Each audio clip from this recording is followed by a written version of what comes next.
kita akan berbincang-bincang nih, kita ngobrol dengan siapapun, tamunya dengan siapapun, narasumbernya, kita mau ngomongin tentang masa depan bumi, masa depan kita, eh, tentang keseharian kita nantinya gitu. Bagaimana kita bisa menyelamatkan bumi, bagaimana kita bisa membangun kebiasaan-kebiasaan baik.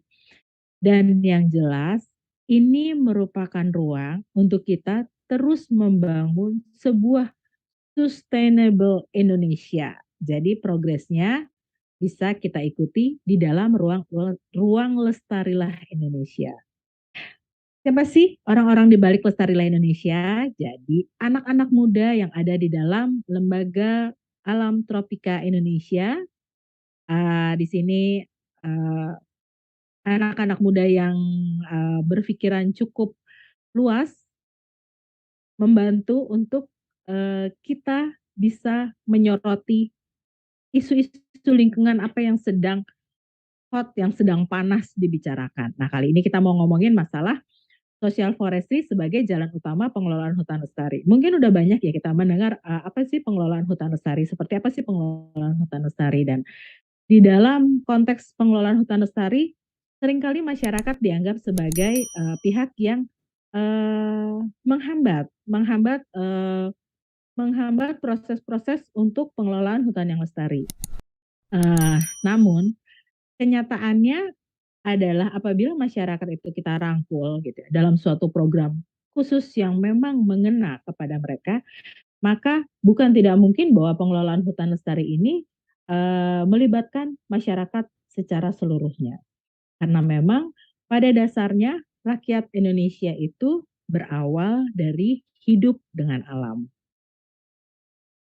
Nah, konsep social forestry ini atau sering kita singkat sebagai SF ini sebetulnya mengacu pada bentuk-bentuk pengelolaan sumber daya hutan yang oleh masyarakat lokal dan adat secara umum, namun tidak semata-mata merujuk pada nomenklatur perhutanan sosial yang ada di peraturan Indonesia, tetapi lebih kepada nilai-nilai yang ada di masyarakat yang dalam ranahnya secara akademik maupun gerakan secara sipil, terus kebijakan-kebijakan nasional lain yang mendukung, ini merangkum sebuah konsep bagaimana masyarakat itu mengelola sebuah hutan. Jadi social forestry itu bukan hutan untuk sosial yang kemudian diartikan wah kita bisa nih ngambil sebanyak-banyaknya dari hutan. Oh enggak juga gitu. Jadi seperti apa sih social forestry itu gitu kan? Kenapa kok bisa dibilang ini jalan utama untuk pengelolaan hutan lestari? Nah nanti akan dijelaskan nih sama Nara sumber kita, tamu kita sore ini yang sangat khusus datang bergabung dengan Lestarilah Indonesia untuk menjelaskan supaya kita tidak salah arti tentang apa yang dimaksud dengan social forestry. Mimpi besarnya apa sih social forestry 2045 ini nantinya?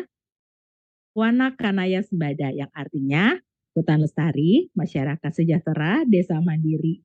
Meskipun ini mimpi masa depan, bukan berarti kita tidak bisa mewujudkan, tetapi kita bisa belajar dari apa yang sudah dilakukan, program-program yang sudah dijalankan, dan kita bisa belajar mengenali sebetulnya bagaimana sih masyarakat itu bergerak untuk menyelamatkan hutan. Seperti itu. Nah, apakah benar nih pemerintah benar-benar bisa memberikan masyarakat kepercayaan untuk mengelola hutan gitu? Benar nggak nih sini bahwa kita tuh diakui gitu loh, diakui dalam praktek-praktek pengelolaan hutan bahwa hutan itu memang harus dikelola secara lokal gitu. Hutan itu harus dikelola kalau istilahnya apa ya, pengetahuan lokal ya, bahwa bahwa masyarakat asli tersebut adalah yang paling paham bagaimana mengelola hutan. Lalu sebetulnya bagaimana sih praktek social forestry ini bisa mendorong kelestarian hutan? Nah, untuk itu mungkin akan kita perkenalkan narasumber yang akan menceritakan semua dari awal sampai akhir apa itu pengelolaan hutan lestari melalui social forestry. Nah, di sini akan bergabung dengan kami Bapak Arif Aliadi. Selamat sore, Mas Arif. Ya, selamat sore Mbak Santi. Selamat Wah, sore semuanya. Meskipun di luar hujan, tapi kita tetap semangat ya Mas Arief Ya, ya. siap. Saya dengar di beberapa daerah di Jakarta terutama nih banjirnya sudah luar biasa. Bahkan mungkin apa ya, menghambat anak-anak untuk sekolah. Tapi mungkin nanti Mas Arief bisa memberikan insight bagaimana mengelola lingkungan yang baik bersama masyarakat supaya banjirnya nggak berkepanjangan. Ya Mas Arief ya? Ya, saya coba ya. Bisalah. Jadi teman-teman Lestarilah Indonesia di musim 12 ini saya perkenalkan Mas Arief Aliadi. Bukan orang biasa-biasa saja karena beliau ternyata lulusan dari Magister Kehutanan IPB dan gak tanggung-tanggung udah 25 tahun berkiprah di kehutanan. Saya mungkin jauh lah kalau dibandingin dengan Mas Arief ya. Saya pemerhati aja gitu ya. Kalau Mas Arief ini benar-benar terjun langsung. Saya ngelihat CV-nya tuh sampai ya ampun ini publikasinya banyak banget gitu kan. Karya tulisnya banyak banget gitu dan sangat konsisten gitu ya. Sangat konsisten untuk menanga apa ber apa ya, melakukan kegiatannya di kehutanan, terutama di perhutanan sosial. Diawali dari NGO bernama Latin, Lembaga Alam Tropika Indonesia. Dari namanya aja udah kedengeran ya, bahwa memang bekerjanya itu sangat dekat dengan alam. Lalu pada saat ini nih Mas Arief ini menjadi ketua badan pelaksana perkumpulan CIFES. Apa sih CIFES? CIFES itu Community Forest Ecosystem Services. Kalau dilihat nih, community forest itu adalah hutan sosial, hutan masyarakat ya Mas Arief Ya, ya. oke. Ekosistem ecosystem services itu adalah service ya. Service yang diberikan oleh lingkungan kepada manusia. Bisa dibayangkan. Kalau kita bisa mengelola hutan maka alam juga akan memberikan servisnya kepada manusia. Nah, bagaimana ini akan selaras? Nanti kita lihat lagi. Kecintaannya Mas Arief ini ya kepada hutan gak membuat Mas Arief ini tinggal diam melihat keadaan situasi pada saat ini. Terutama bagaimana melibatkan masyarakat baik dari dari kebutuhan sosial ekonomi masyarakatnya kepada hutan, kemudian memberikan fasilitas kepada masyarakat untuk menyampaikan aspirasinya dalam pengelolaan hutan, mendampingi juga loh, mendampingi masyarakat untuk mengembangkan kapasitas kelembagaan, memfasilitasi kolaborasi multi pihak, membangun kesepakatan antara masyarakat dan pengelola hutan negara, mengembangkan mekanisme imbal jasa lingkungan untuk perhutanan sosial dan masih banyak lagi. Dan seperti udah saya bilang tadi nih, dari 95 sampai 2015, Mas Arief Aliadi sudah menulis 22 publikasi. 22 publikasi. 20 publikasi diantaranya menjadi penulis pertama. Tuh, coba seumur hidupnya kayak Mas Arief nulis terus ya. Mas Arief ya, riset nih. Risetnya nggak pernah ketinggalan. Kemudian livelihoods di Meru Betiri. Bisa diceritain nggak nih Mas Arief nih untuk membuka nih. Mas Arief Aliadi, tolong ceritain dong ini nih publikasinya Mas Arief dari Meru Betiri nih. Bagaimana sih social safeguards dari REDD plus function ini bisa efektif untuk mengkonsep forest dan improve local livelihoods. Bisa diceritain nggak Mas Arief nih? Ya. Terima kasih Mbak Santi. Jadi memang kajian tentang REDD itu yang di dan safeguard itu kerjasama antara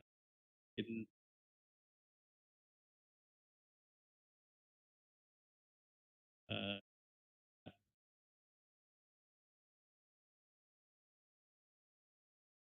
memang merubah diri dipilih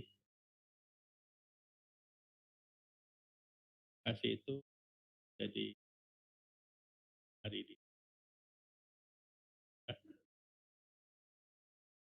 Ini adalah tema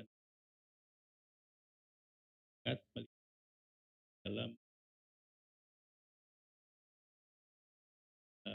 kajian mengenai safeguard itu untuk lihat sejauh mana masyarakat bisa terlibat, bagaimana REDD itu menjadi itu yang itu bisa masyarakat ya, melindungi hutan yang memang ada di sekitar mereka, sehingga masyarakat tuh betul-betul mendapatkan manfaat ketika hutan itu dijaga, dilindungi, juga bagi masyarakat oleh, atau meningkatkan kesejahteraannya ya, dan dengan hutan yang diperoleh dari hasil hutan bukan kayu yang ada di, Taman Nasional Bebetiri itu di Jawa Timur.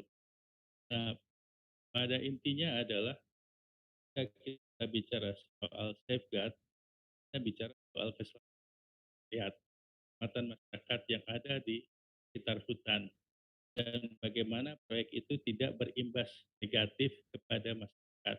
Oleh karena itu, hak-hak masyarakat itu betul-betul perlu jadi pertimbangan utama ketika masyarakat dilibatkan dalam, proyek PDD. Ketika masyarakat hak-hak masyarakat itu menjadi pertimbangan utama, hak untuk berpartisipasi dalam pengambilan keputusan, dalam perencanaan dan bagaimana kegiatan RIDD itu akan dilaksanakan, itu yang kemudian didesain bersama antara masyarakat dengan pengelola taman nasional, mempunyai kewenangan di dalam masyarakat yang juga punya hak untuk berpartisipasi, itu juga harus mendapat saluran untuk menyampaikan aspirasinya, sehingga jalankan tidak negatif terhadap masyarakat. Dan yang penting ketika masyarakat memperoleh kesempatan untuk berpartisipasi itu adalah suatu bentuk kepercayaan dari pemerintah kepada yang ini ya, ya kira gitu. Oke. Kalau boleh dijelasin dikit nih Mas Arief nih, kan nih kita ditonton seluruh Indonesia, mungkin seluruh dunia nih ya kan. Mungkin teman-teman yang awam banget sama kehutanan ini pengen tahu RIDD itu apa sih Mas Arief? Oh, ya jadi RID itu panjangan Reducing Forest Degradation. Jadi bagaimana pengurangan emisi deforestasi di hutan. Artinya ketika terjadi pelepasan emisi akibat hutan itu kebakar, jadi bukan hutan, maka ada emisi gas rumah kaca yang keluar dan itu kan bahan iklim juga. Proyek digaungkan, dicetuskan itu untuk semacam kesepakatan antar negara untuk kurangi emisi itu. Dan salah satu cara untuk kurangi emisi itu adalah dengan cara melindungi hutan atau tapi dengan mempertimbangkan daya dukung atau ada batasan-batasan kira-kira gitu. Luar biasa. Jadi ya teman-teman yang menyimak nih di YouTube ya, yang sedang menyimak di YouTube nih. Jadi memang, upaya yang mungkin, berat sekali dilakukan oleh pemerintah itu memang sekarang bagaimana kita berpikir untuk meredius ya, mengurangi emisi dan, mencoba untuk mengurangi, keterbukaan lahan akibat, penebangan, deforestasi ya, pengurangan luasan hutan gitu ya. Luasan hutan dalam artian yang hutan memang ditumbuhi oleh pepohonan gitu ya, gitu. Bukan hutan, dalam artian, wilayah yang memang dibebankan, istilah hutan gitu ya kalau kita bilang. Nah, di sini, Mas Arief ini mengamati bahwa memang peran serta masyarakat itu tidak bisa terlepas dari keberadaan hutan itu sendiri ya Mas Arief ya. Terutama fungsinya sebagai ecosystem services. Arti masyarakatlah yang harusnya kita percaya untuk bisa mengelola hutan itu karena dia merasakan, "Oh manfaatnya ini nih hutan terhadap saya," gitu. Nah, apakah menurut Mas Arief nih pengamatan dari penelitian sekian riset sekian tahun dari apa yang Mas Arief kerjakan gitu, apakah memang saat ini tuh pemerintah benar-benar memberikan masyarakat kita kepercayaan untuk mengelola hutan, terutama masyarakat yang lokal yang memang mereka hidup mencari makan di hutan dan mereka sudah turun biadat anak ke apa ya, cucu kakek ke cucu gitu loh tinggal di sekitar hutan itu. Menurut Mas Arief, apakah memang pemerintah, benar-benar sudah memberikan kepercayaan kepada masyarakat untuk mengelola hutan, dalam konteks sebagai social forestry?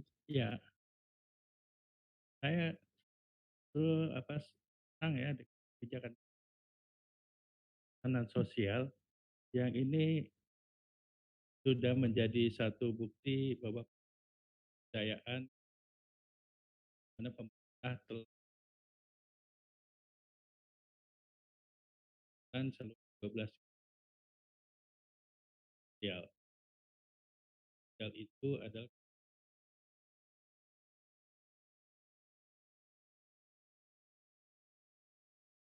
sudah in desa hutan,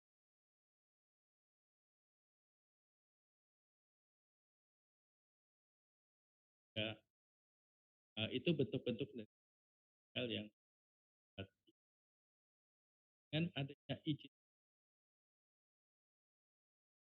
pemerintah memberikan kepada ini dengan kepercayaan saya ini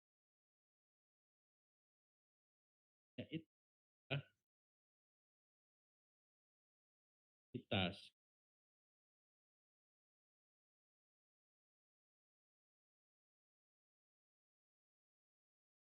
KM yang sudah diberikan, kan Pak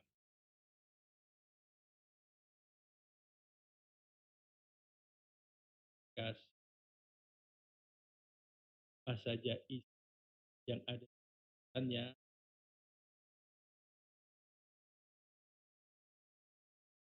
dan yang bisa ini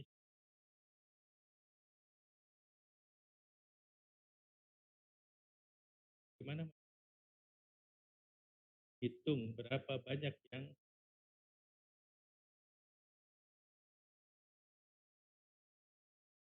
lumayan besar gitu.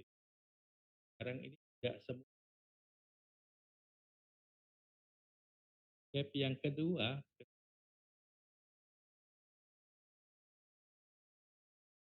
gagal untuk jadi banyak bukan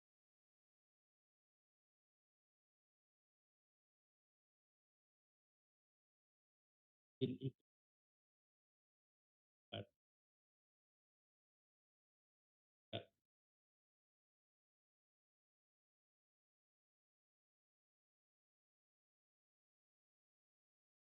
rencana yang kuat ya, kalaupun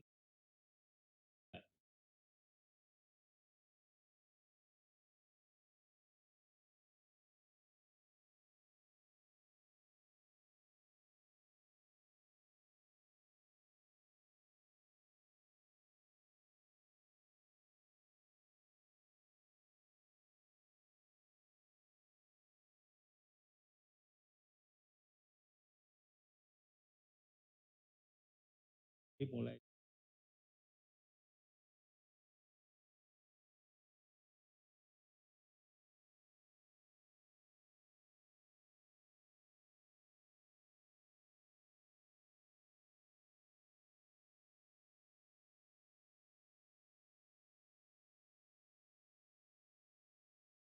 uh, yang jaga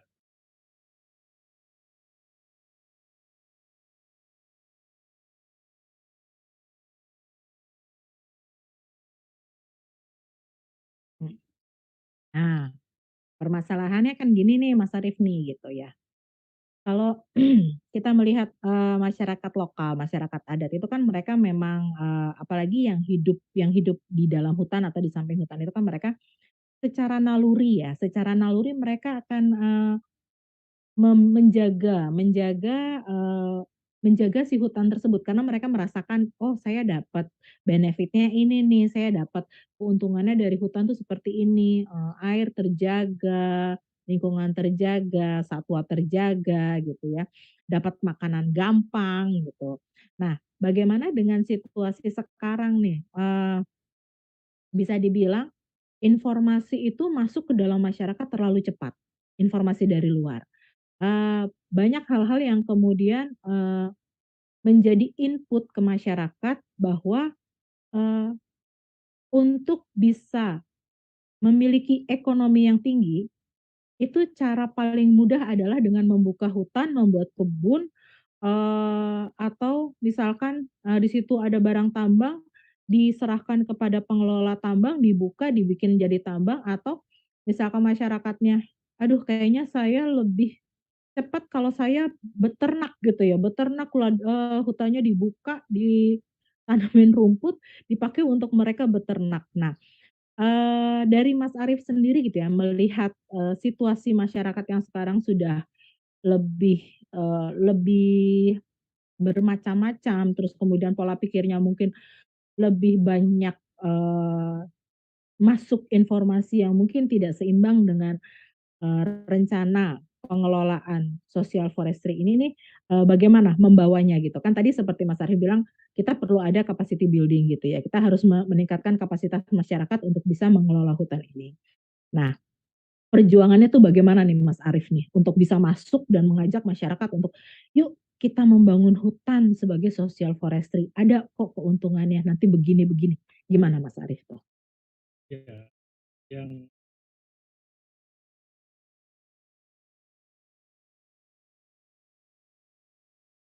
masyarakat dan terutama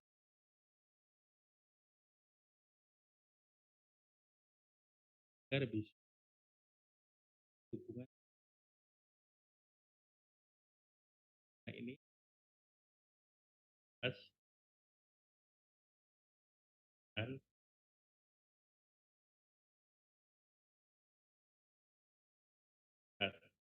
bagaimana kita bahan yang pun kita gitu. Kita berdiskusi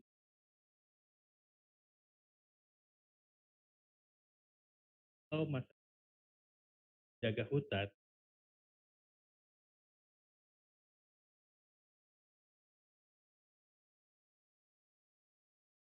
hutan itu dengan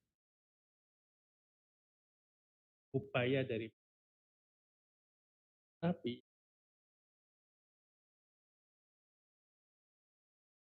kita buat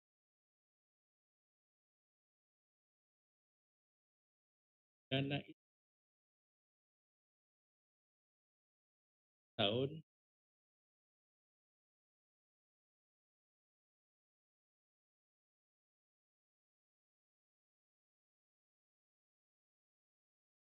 kondisi hutan yang jaga. Kalau memang tidak ada bahan kan ya, dananya diturunkan.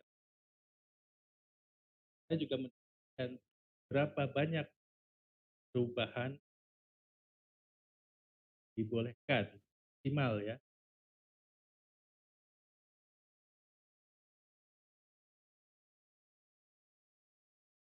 itu luas besar.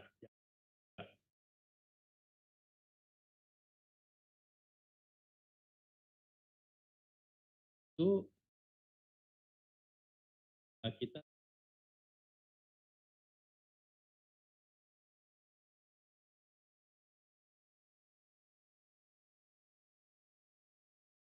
puas tuh. Kita tahun berikutnya kan Bentar ya, cek. Nah,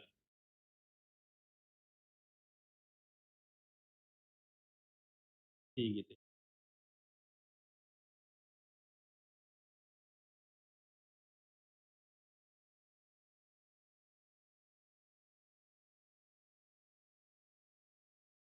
Luas maksimal.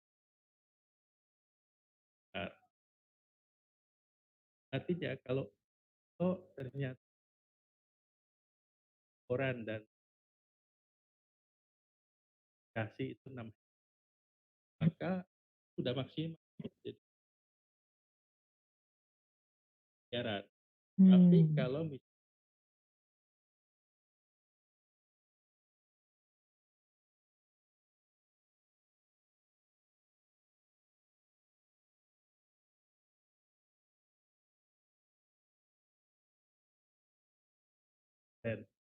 itu yang di awal gitu.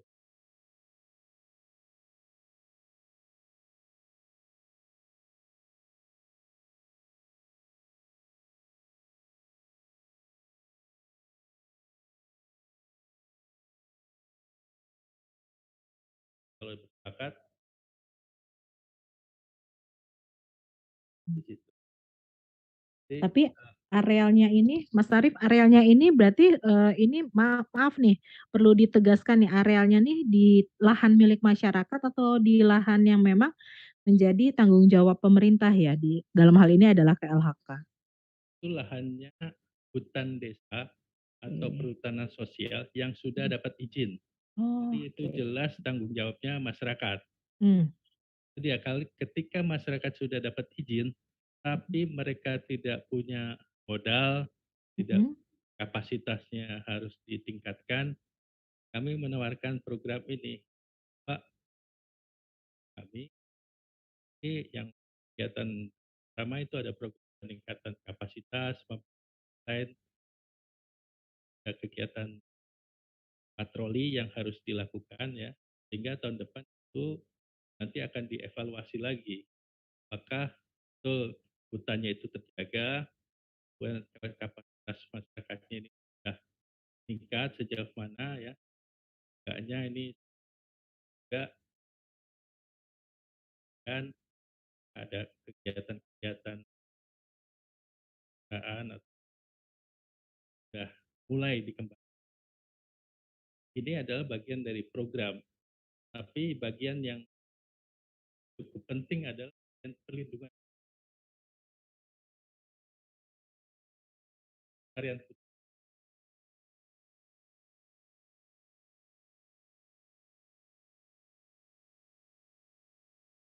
kita itu Berarti dari awal itu, dari masyarakat itu mereka mau, kemudian diberikan training, kemudian diberikan bimbingan gitu ya, Mas ya, Arif ya? Karena ya kan betul. karena kan masyarakat pasti belum tahu gimana sih bikin tata batas gitu Ya, kali ya, bikin peta segala ya. macam. Jadi kayak misalnya perlindungan hutan ya. Heeh. Sebetulnya kan kalau masyarakat yang memang punya interaksi yang kuat, mereka sudah tahu tuh jalan-jalan masuk ke dalam hutan, kemudian eh, yang di pinggir-pinggirnya. Nah, itu kemudian dijadikan sebagai rute patroli. Nah, Mmm. jadi kita rute patroli berdasarkan pengetahuan masyarakat juga. Ketika kita bikin patroli, kita juga menggali pengetahuan masyarakat tentang flora fauna yang ada di dalamnya. Mmm. Nah, sehingga itu menjadi bahan untuk patroli. Jadi kita bikin manual ya, panduan, kita patroli yang ada di dalam panduan ini harus dicatat,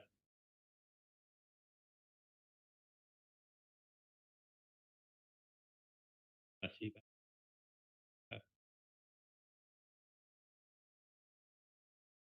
cuma Mmm. itu juga temuan dengan on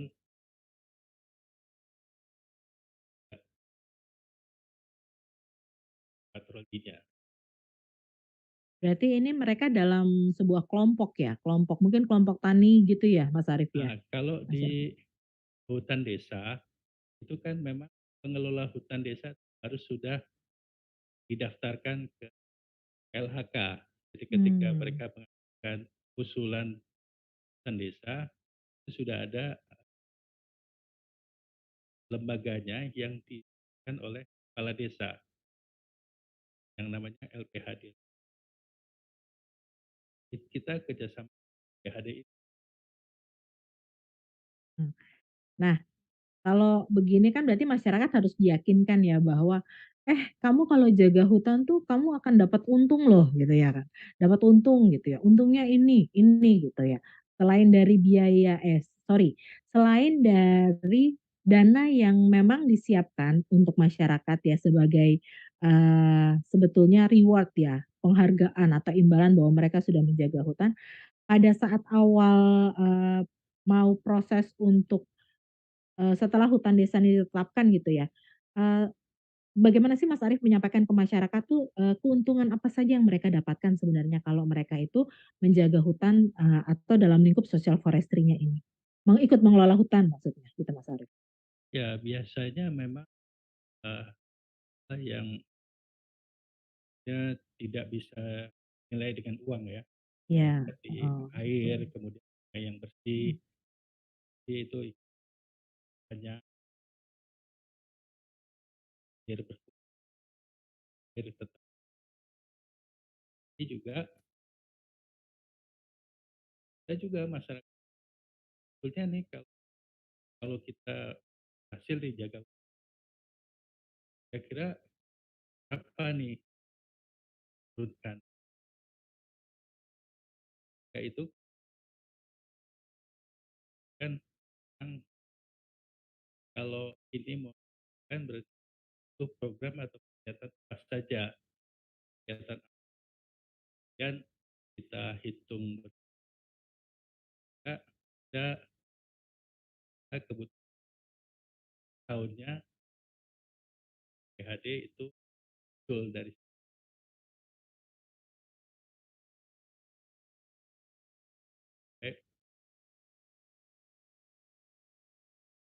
sampai ada yang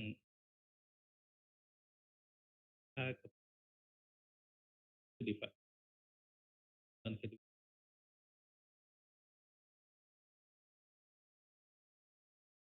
hal yang tetap masyarakat. Kalau misalkan, kadang-kadang kan, hutan itu kan kondisinya tidak apalagi zaman sekarang itu kan udah nggak ada ya hutan primer yang pohon-pohonannya masih ada semua gitu ya Mas Arief ya. Ya, Pasti ini kan keterbukaannya pasti akan lebih besar gitu ya. Itu ada kegiatan rehabilitasinya juga nggak Mas Arief? oh Yang iya, diajak masyarakat diajak selain, tadi pengamanan dan perlindungan ya gitu, "Yuk kita rehabilitasi yuk," gitu, itu ada nggak programnya Mas Arief? iya. Jadi memang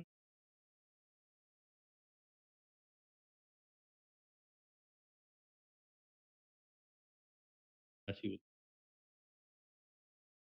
veteran masyarakat. 3 itu yang menjadi titik.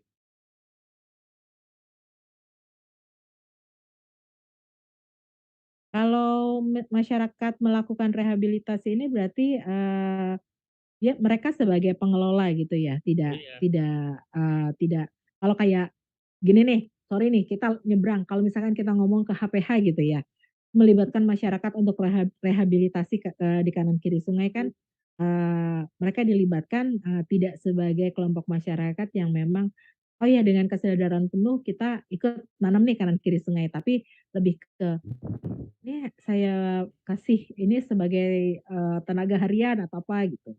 Nah itu masyarakat, mau melakukan rehabilitasi itu apakah karena, dapat, apa ya, ada benefit, ada keuntungan secara ekonomi atau memang mereka, itu sebagai program yang kayak kalau kita bilang kerja bakti atau apa gitu, kayak gitu Mas Arief?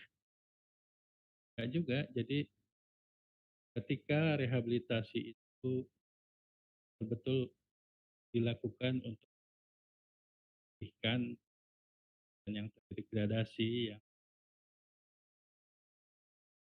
kan gitu ya, dan dan bisa dihitung nilainya, maka ini juga dapat apresiasi bagian dari i bukan bukan kerja bakti, Mhm, tapi bukan upah juga, mhm. eee, tapi ini adalah apresiasi ketika kinerja masyarakat itu memang bagus dan terbukti, lahan yang terdegradasi itu menjadi, sudah tertanami semua dan jadi hijau. Itu bagian yang memang kami untuk dengan Oh. Kalau saya lihat-lihat nih, dari programnya Sivest ya, Sivest itu, eee, menitikberatkan pada bagaimana masyarakat itu melakukan kegiatan pengelolaan dengan seefisien mungkin ya Mas Arief ya, terutama nih patroli nih. Apa sih yang udah dikenalkan ke masyarakat untuk masyarakat tuh bisa melakukan patroli dengan apa ya, dengan segala keterbatasan mereka, tapi mereka bisa dengan cepat, dengan sigap gitu ya, memberikan informasi kalau terjadi sesuatu. memang sama kita dasar Mmm. masyarakat ya kan, di itu yang kemudian kita sebut dengan aplikasi Pro itu ya untuk data. Jadi ketika akan melakukan data yang tadi saya pedomannya itu sudah kan ke dalam aplikasinya itu.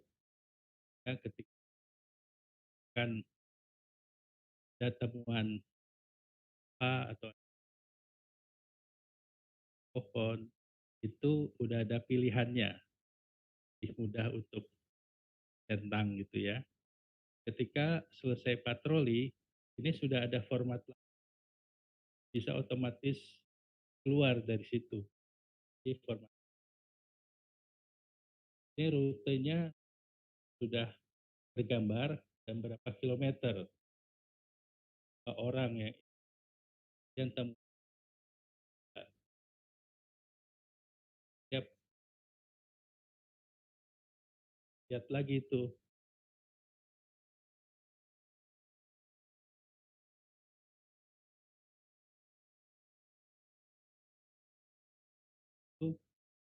sudah ditemukan sejak kapan, ah, itu sudah dibahas dan di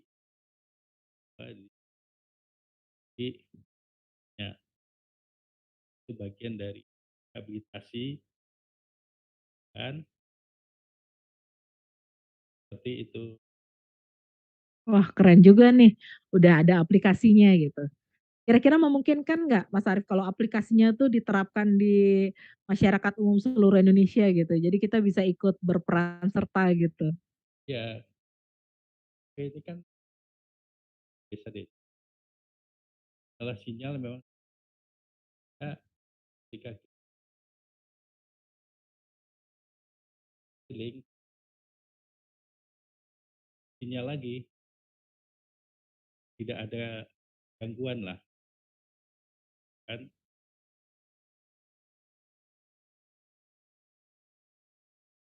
Kalau sampai dengan saat ini nih, Mas Arief nih, dari seluruh Indonesia yang sudah didampingi oleh Sifes sendiri ya, oleh Mas Arief sendiri itu sudah ada di berapa provinsi ya Mas Arief ya? Kita ada di provinsi Isam, jadi Hmm. ada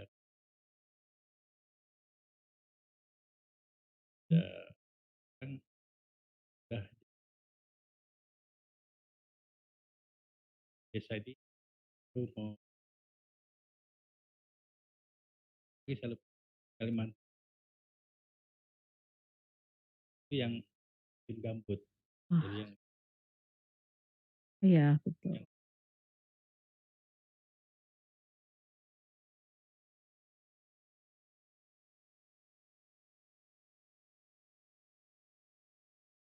Mmm. Kalau selama ini tanggapan dari masyarakat sendiri bagaimana Mas Arief nih? Kan kita, sebetulnya ingin menggiring, eee, mengelola hutan yang lestari gitu. Apakah dari masyarakat ini kemudian ada pertanyaan, "Boleh nggak sih kita, manfaatkan kayunya nanti bila memang sudah klimaks gitu ya, sudah, hutan klimaks gitu atau misalkan dari masyarakat sendiri, "Boleh nggak kita melakukan ini nih, tapi kita tetap mengusahakan, areal sekitarnya." Hal-hal seperti itu apakah ada dari masyarakat, Mas Arief? dia kalau manfaatkan hutan, itu memang kita dorong, tapi bukan manfaatkan kayunya. Mmm, Jadi kata itu ya, yang di Laman Satong kayu yang air. Jadi mmm, ada sungai yang mengalir di dalam hutan itu, nah itu sumber untuk diolah menjadi, eee, air kemasan galon. Air kemasan itu yang kemudian dijual ke perusahaan-perusahaan yang ada di Kabupaten Sabah, kabupaten juga banyak perusahaan yang butuh air bersih seperti itu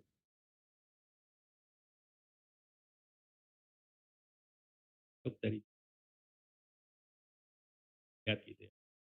oh berarti berarti memang masyarakat itu benar-benar diyakinkan ya dan mereka pun kemudian paham gitu loh bahwa bentuk jasa lingkungan itu seperti ini gitu ya, Ya, bentuknya, apa, intangible apa bahasa Indonesianya, eee hasil hutan bukan kayu dalam bentuk jasa lingkungan ya, apa sih intangible ya? Kita kenalnya intangible ya Mas Arief ya? ya, ya, Nah kalau untuk wisata sendiri Mas Arief, sudah ada contohnya nggak Mas Arief? Kayak apa nih masyarakat belum. mengelolanya? Kalau dari kami belum, tapi memang kita Mhm. sedang mulai membangunlah desa itu, kembali juga belum bisa. Tapi pastilah ya, pasti masyarakat akan menyambut baik ya, dengan Ya, program-program belum. tersebut ya? Kalau misalkan berarti kan masyarakat ini tidak hanya sebagai penonton ya, masyarakat ini tidak hanya sebagai penonton pengelolaan hutan yang memang selama ini dilakukan oleh, private sector gitu ya. Sekarang udah lebih pada, sosial ya, sosial yaitu kita mengubah mindset bahwa hutan itu tidak untuk dikelola, oleh unit manajemen tertentu, tetapi juga bisa, dikelola oleh masyarakat gitu ya. Kalau dari, masyarakatnya sendiri kan mereka pada saat mulai mengelola gitu, oke, kemudian bisa menghasilkan tadi air gitu ya, atau misalkan mereka, ada, eee, HHBK ya, hasil hutan bukan kayu lain yang misalkan madu atau apa gitu. Di sini mereka tahu nggak Mas, memasarkannya di mana gitu? Karena kan kalau nggak dipasarkan juga nggak jadi duit nih gitu. Ya, Gimana nih Mas Arief nih? ya itu juga bagian dari, program yang kami fasilitasi. Jadi ketika kami memperkenalkan atau masyarakat memang sudah punya potensi ya, Mhm. eee, misalnya di Kalteng itu di Desa Telaga, mereka kan mata pencaharian utamanya dari ikan. Nah, itu yang kemudian fasilitasi bagaimana itu menjadi punya nilai tambah, itu dijadikan alang itu. Ketika itu sudah jadi, ini secara kecil-kecilan masih tinggal di desa ya. Desa itu banyak sekali, eee, instrumennya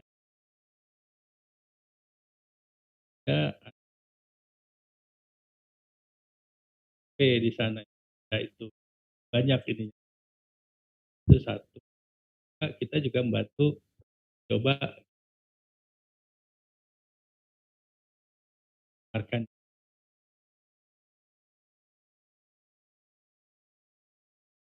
iya memang kita belum sampai kepada besaran ya.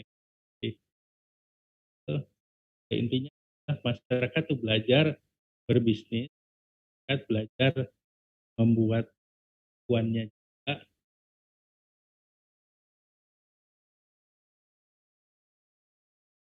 apa gitu. Itu ya,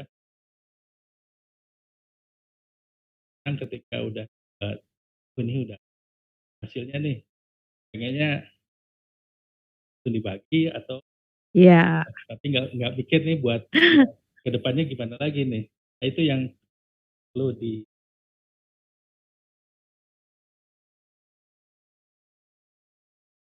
Artinya semua proses yang dilakukan sampai saat ini tuh bukan proses yang mulus-mulus aja ya Mas Arief ya?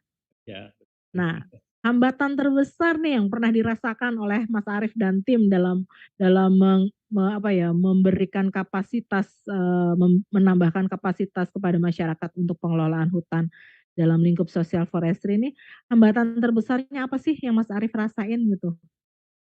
ya, yang pertama ketika kita ke masyarakat kan, masyarakat itu beragam ya. Ada yang memang punya komitmen kuat untuk menjaga hutan, ada yang juga, ya biarin aja kan udah bagian dari LPHD gitu ya. Oh, oke. Padahal itu sebetulnya ketika pemerintah memberikan SK ke desa, tanggung jawab desa, satu masyarakat gitu. Ini memang harusnya itu ya dianya terus hutan, ya Oh, hutan saja. Ini yang butuh proses untuk ditemani ya, di role ya bahwa ini tanggung jawab apa gitu.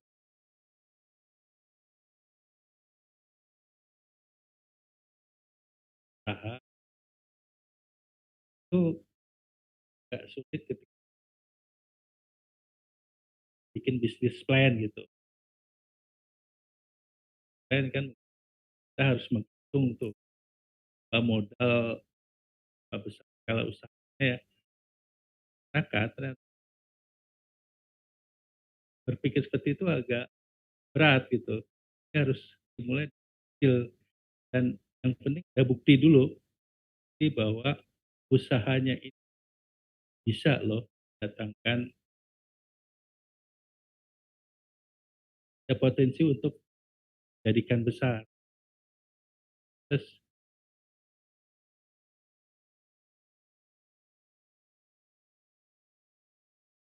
generasi muda hutan itu juga mungkin ada komitmen ya. Jadi terlalu banyak godaan di luar juga sehingga ketika diajak yang oh gitu ya diajak. Saya senang tuh kalau dia patroli gitu. Kalau terlalu lama misal tahu begitu dari awal hindar misalnya nggak mau diajak. Nah, padahal yang punya tenaga untuk melakukan patroli itu ya yang muda ini gampang menerima soal patrol ya itu juga enggak jadinya. Bagaimana generasi kan diberi izin pengurusnya senior-senior memang punya mmm, pengetahuan yang dalam kegiatan eh,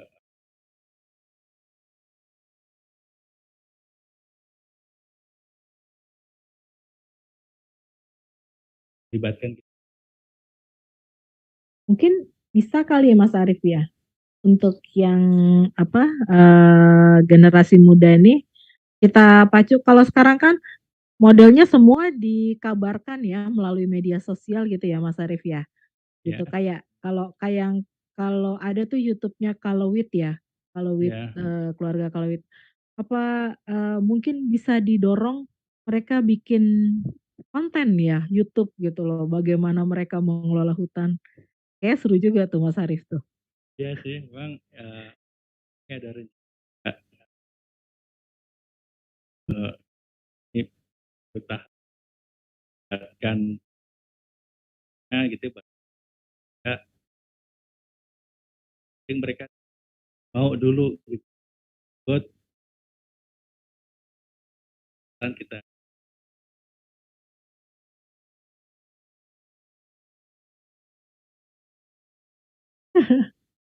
Ada nggak sih yang kontra banget gitu loh dari kelompok masyarakat nih, kita udah, bikinin program, yang lain udah oke, udah setuju gitu, tiba-tiba jegreng datang nih nggak tahu premannya atau apa tiba-tiba, "Ah saya nggak mau, ini nggak bisa, saya nggak mau, pokoknya ini nggak boleh ada di sini." Ada nggak yang kayak gitu Mas Arief? Ada, jadi Terus ada, gimana tuh mengatasinya tuh Mas Arief tuh? itu eh, harus didatengin lagi saat gitu ya, nggak bisa sekali dua kali datangnya, sama karena orangnya itu terpencar gitu ya. Ada tuh waktu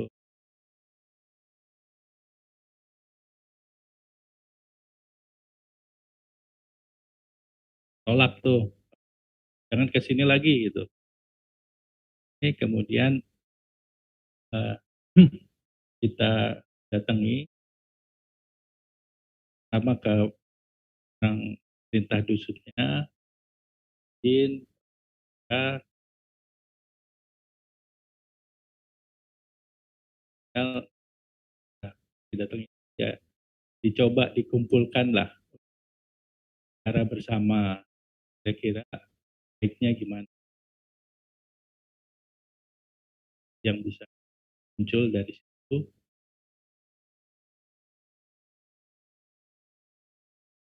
mana melibatkan tim bibit pohon yang menawarkan nilai ekonomi gitu ya. Jadi cukup diterima lah. Ini prosesnya emang lama juga. Seru ya, banyak konfliknya. Ya ada lah. Nah, kalau dari Mas Arief sendiri melihat nih, eee, pada saat kita mau mulai program kan pasti ada ya, optimis, pesimis gitu ya. Optimis, "Ah, ini bakal jalan," gitu, pesimis, kayaknya mau nyerah aja deh," gitu ya. Kalau dari pandangan Mas Arief sendiri nih gitu kan, apakah memang, sangat meyakinkan dan sangat memungkinkan gitu loh bahwa pengelolaan hutan, secara community ya, dalam hal ini si social forestry ini memang pada akhirnya akan memberikan, sebuah bukti nyata, ini loh pengelolaan hutan yang lestari itu seperti ini, gitu. Dari Mas Arief sendiri bagaimana? Seberapa tinggi tingkat keyakinan gitu loh untuk hal ini? Ya kalau saya yakin sekali forestry itu jadi dream ya di dalam Mhm. pengelolaan hutan Indonesia, hutan lindung Indonesia. Karena memang yang betul-betul tinggal di sekitar hutan ya masyarakat. Kalau pengusaha kan yang punya izin itu kan tinggalnya tidak di desa, tidak di sekitar hutan itu. Siapa ketika terjadi apa-apa mereka mungkin peduli gitu ya. Mhm. Tapi kalau masyarakat terakhir tanggung jawab menjaga hutan, untuk hutan, mereka yang memang merasakan betul sudah beraksi, kasih kesempatan, kepercayaan, dikasih izin, mereka insya akan menjaga kepercayaan itu. Jadi saya yakin hal itu seperti itu akan terjadi ya. Ya tentunya dengan syarat mereka nggak bisa bekerja sendiri, Ah, yang harus oke. kita kerjasama. Nah, tadi kan Mas Arief bilang, ini yang ikut, apa namanya, rata-rata sudah senior gitu ya. Ya, Susah sekali mengajak anak mudanya gitu ya. Kan kalau ya, kita berpikir hutan itu usianya sangat panjang ya Mas Arief ya. Untuk ya, satu daur aja gitu ya, satu daur aja itu lebih dari 35-40 tahun gitu ya. Artinya kan ini mereka baru dapat keuntungan yang optimal banget itu mungkin setelah anak atau cucu mereka gitu ya. Eee dalam dalam konteks ini apakah mereka juga diberikan pemahaman, "Ayo jangan hanya kamu sendiri tapi ajak anak, ajak cucu untuk ikut, memiliki ini." Karena kan ini adalah warisan loh gitu, ini adalah warisan gitu, kayak kayak budaya itu kan diturunkan turun-temurun gitu ya. "Ini harus kamu lakuin loh, kalau nggak kamu lakuin nanti kamu kena bencana apa segala macam," kayak gitu. Nah ya. kalau dalam dalam konteks ini apakah masyarakat, yang ikut dalam, mengelola si social forestry ini juga diberikan pemahaman seperti itu, Mas Arief. Iya, tapi, pemahaman kayak gitu juga tidak hanya kepada yang senior, tapi Mhm. kami mulai juga dengan usia sekolah, usia Mmm, SD gitu ya, SMP. mhm. Tapi kalau yang udah ke SMA dan baru lulus itu kita libatkan kegiatan praktik. Kalau yang di SMA itu kita coba memasukkan materi-materi tentang hutan itu ke sekolah, sekolah yang ada desa itu, sekitar desa itu sedikit dan lingkup. Isi dari materi pendidikan tentang hutan yang mereka kelola, jadi misalnya apa isi hutannya itu, nah itu bahan-bahannya dari hasil assessment biodiversity kita, assessment tentang Mmm, potensi hutan yang ada di dalamnya. Itu yang kemudian kami jadikan bahan untuk diskusi dengan usia sekolah mhm. itu. Itu yang memberikan, masyarakatnya sendiri atau dari pihak Sivesnya? Kayaknya seru tuh kalau misalkan yang turun adalah orang tua mereka sendiri gitu ya, atau orang-orang masyarakat situ yang sebagai ibaratnya apa ya, sebagai guru-guru ya, sebagai, penyuluh gitu. Ya, Itu Mas Arief, ya memang siapa yang melaksanakan itu? ada strategi ke arah sana ya. Tapi untuk yang tahap awal itu memang dari fasilitator kami yang melakukan. Ya terhadap tuan lah, Mhm. soal perlahan mencoba mengajak tuanya dan yang jadi biar juga di Jadi nantinya akan whole package, satu paket lengkap gitu ya Mas Arief ya? ya Lengkap jadi semua gitu. ya memang, salah satu program di peningkatan kesejahteraan adalah selain ekonomi, pendidikan. Ya, sebenarnya ada satu lagi kesehatan, tapi belum mulai kesehatan itu. Lihat-lihat, diskusi, kira apa yang bisa kita kerjasama. Mantap sekali. Mas Firman, apa tadi saya lihat dari apa, dari YouTube ada pertanyaan Mas Firman? Oke, ini dari akunnya namanya Radio Munas Mas Arief nih, Ya, makanya saya kenal nih Radio Munas siapa ini, agak ngeri juga nih. Munas itu kan musyawarah nasional ya. Jadi gini, Eee, ada pertanyaan, jadi kalau Pemda ada program pemberdayaan warganya kesulitan untuk terlibat dalam PS karena berada di, pada kawasan hutan. Ini bagaimana sih strateginya agar perhutanan sosial bisa menjadi bagian yang juga didukung oleh Pemda? Nah ini nih bagaimana melibatkan Pemda dan melibatkan PS menjadi bagian yang didukung oleh Pemda nih, bolak-balik nih, gimana Mas Arief nih? Jadi antar keduanya bisa sinkron gitu. ya memang kalau menurut pengalaman lebih mudah itu adalah kita punya bukti dulu dengan masyarakatnya ya.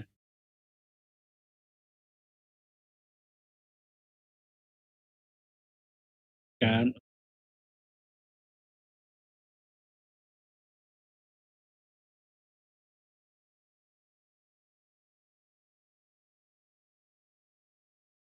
kelompok guru yang kan amplop itu yang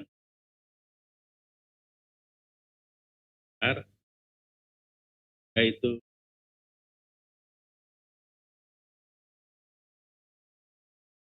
kita mendiskusikan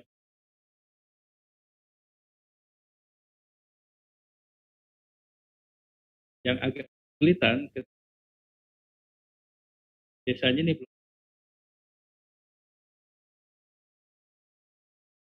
Pemda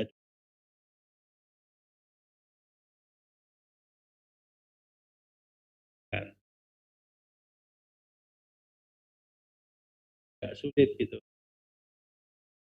yang kannya ya,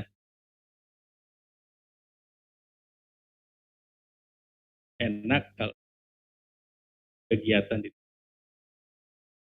tengah.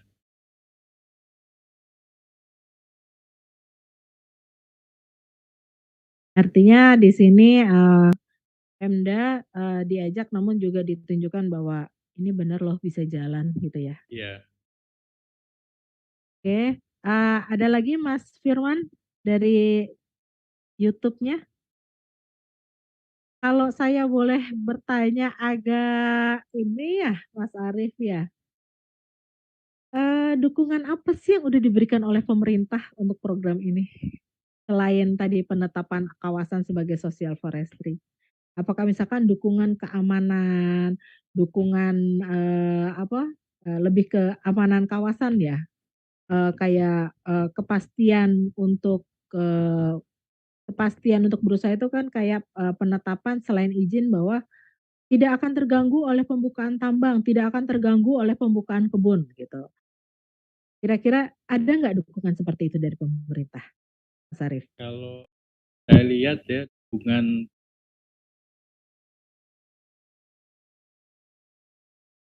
bulan sosial itu memang ada tenaga pendidik, masyarakat, syarat, izin. Kira itu satu, kalau tidak ada agak sulit di kan karena itu misalnya yang harus Mhm. dilakukan oleh fasilitas PH juga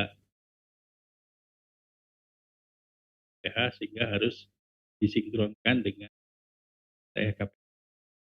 wilayah kawasan bantuan yang memang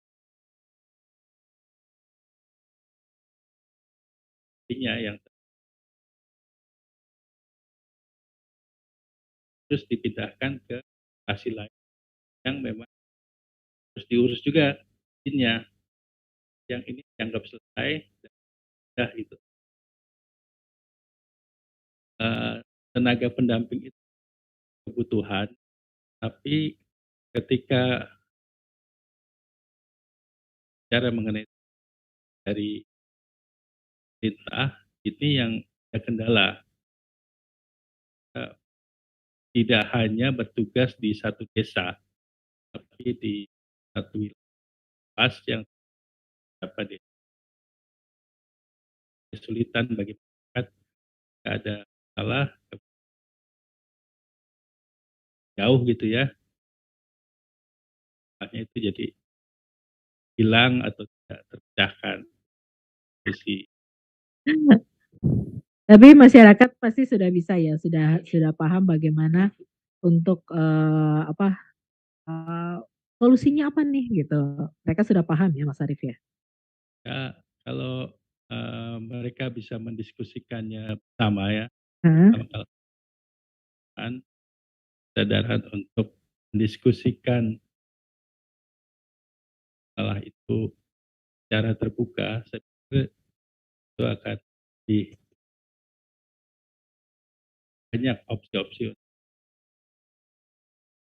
Atau bikin aplikasi, Mas Arief. Waduh, apa itu? Aplikasi resolusi konflik. Resolusi konflik di mana? Di perhutanan, di social forestry, perhutanan sosial, supaya masyarakat aman dan nyaman gitu. Bisa ya Mas Arief ya? Ya, Hmm. ada sih, tapi bukan aplikasi yang saya pernah di KSDAE ya, ya Direktorat Jenderal Konservasi dan Sistemnya itu mengembangkan bukan aplikasi tapi semacam sistem informasi tentang Hmm. monitoring penyelesaian konflik di kawasan konservasi.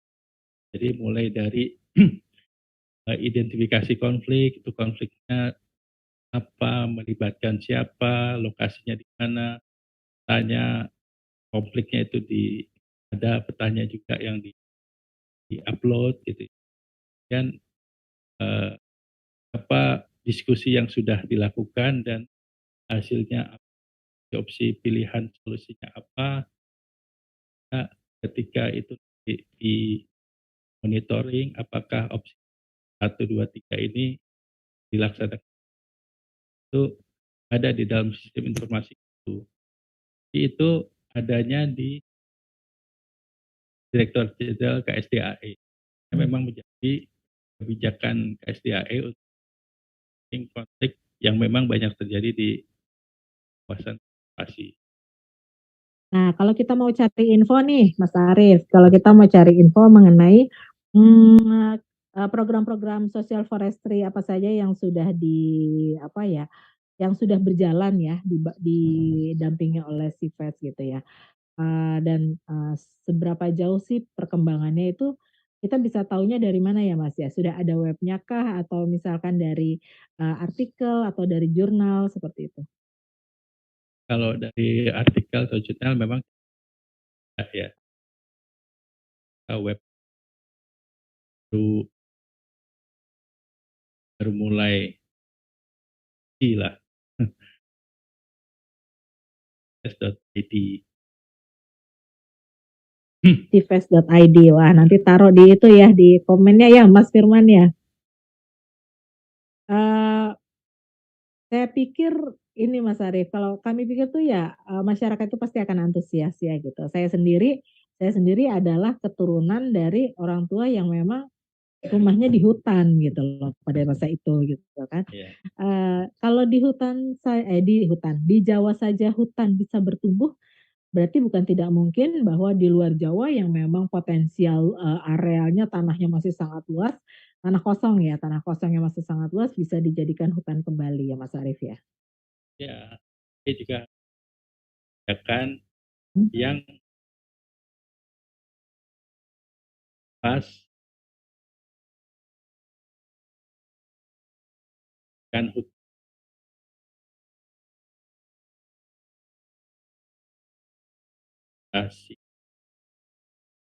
tanaman kayu yang nanti boleh ditebang ya.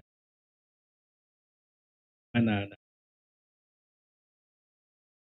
diskusikan. Kalau di Jawa kan masyarakat tengok itu menjadi tabungan Ya betul. sebetulnya keluarga gitu ya. Tidak dipanen setiap hari atau panen setiap periode. Nggak ada kan mau hajatan anak atau ke perguruan tinggi atau ke itu mereka panen tuh. Jadi fungsinya lebih keamanan. Apakah itu juga bisa diterapkan di luar? Mungkin harus dilihat juga budaya masing-masing itu.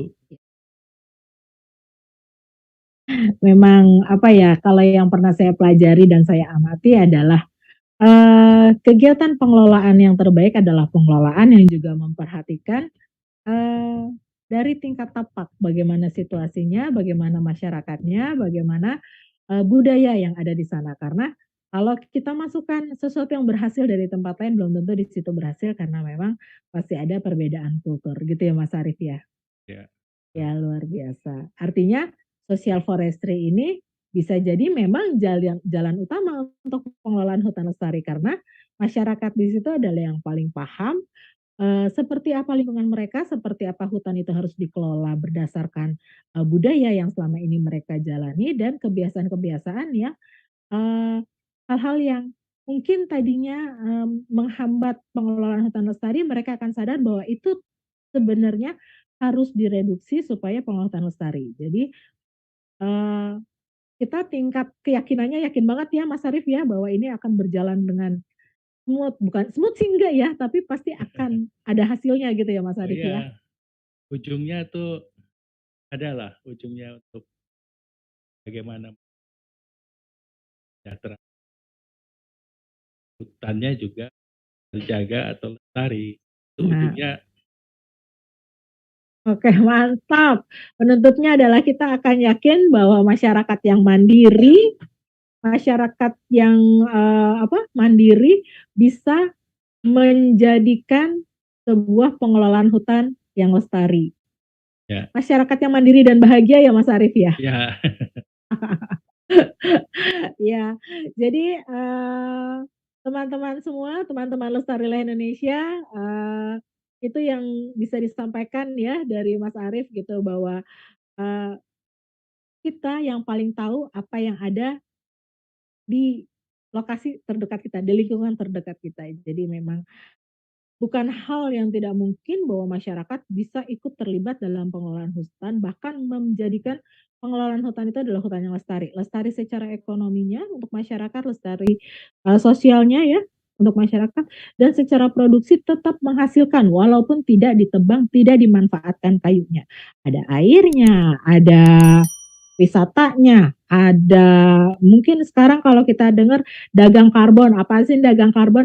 Dagang karbon ya itu dia, kita memanfaatkan hutan dengan tidak menebang, tapi kita memanfaatkan perbaikan iklim mikro dan berharap bahwa, kita bisa mengerem perubahan iklim yang sekarang memang, tampaknya mulai menimbulkan, hal-hal yang tidak tidak kita inginkan ya di belahan dunia manapun gitu. Jadi ini adalah wujud kecil kontribusi Indonesia untuk perubahan iklim terutama, untuk hutan. Gitu ya Mas Arief ya? ya, Ada pesan terakhir yang mau disampaikan sebelum ya. kita tutup? Saya pikir selain saya yang yakin ya, kita harus banyak ajak orang mungkin bahwa social forestry memang jalan utama dan di Indonesia itu bisa lestari, masyarakatnya bisa sejahtera. Ini upaya yang cukup berat. Latin adalah satu resep itu di dalam Mantap, keren banget Mas Arief. Latin, terima kasih ya, Sifes. Yakin ya bahwa kita bisa membuat, pengelolaan hutan yang lestari. Kita akan membuat masyarakat sejahtera, lebih bahagia dengan kehadiran kita di tengah-tengah mereka. Oke Mas Arief, terima kasih waktunya, ya luar biasa sama-sama insight-nya, kapan-kapan kita ngobrol lagi. ya, Tetap terus aktif untuk menulis, membuat publikasi, karena dari situ kita bisa melihat